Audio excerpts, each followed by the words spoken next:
They were the numbers no one wanted to hear.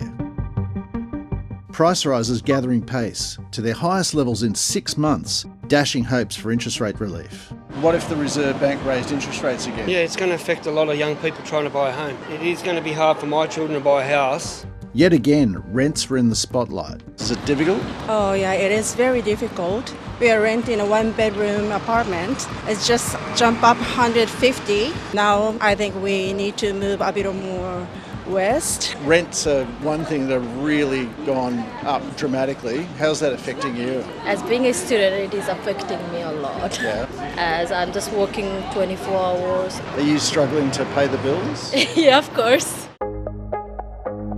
Price rises accelerated in the year to May for the second month in a row. From 3.6% last month, inflation jumped to 4% in May.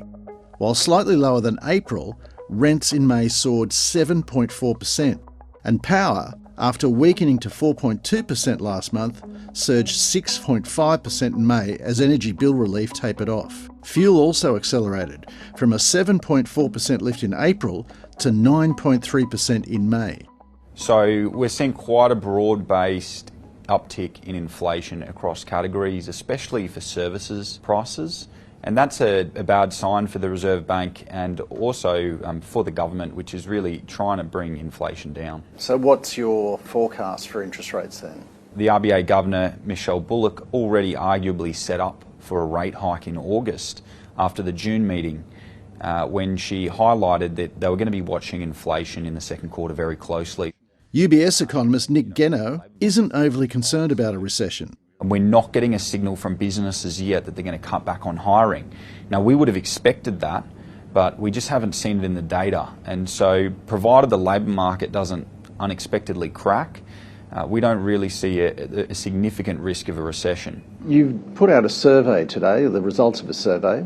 Your survey shows that spending and spending intentions are quite buoyant, quite strong. And yet what we've seen with consumer confidence, consumer sentiment, it's some of the weakest readings on record. How do you reconcile that? It's a really good point. I mean, what we ask in our survey is not how consumers feel, but how much are they going to spend over the next 12 months. And often when you ask people that question, you can get quite a different response, especially when inflation may be driving up spending, but also making households feel less well off. So our survey is pointing towards spending intentions over the next 12 months being at near a record level. Last week, RBA Governor Michelle Bullock talked about taming the inflation dragon. The interest rate, it's the only tool we have, and it's a blunt instrument, and I do understand that it affects different people in different ways. It is our only tool to bring inflation down. Michelle Bullock usually talks about the narrow path, but her task is quickly turning into a tightrope act. On the one hand, she appears to be losing the fight against inflation, but the economy is teetering on the brink of recession.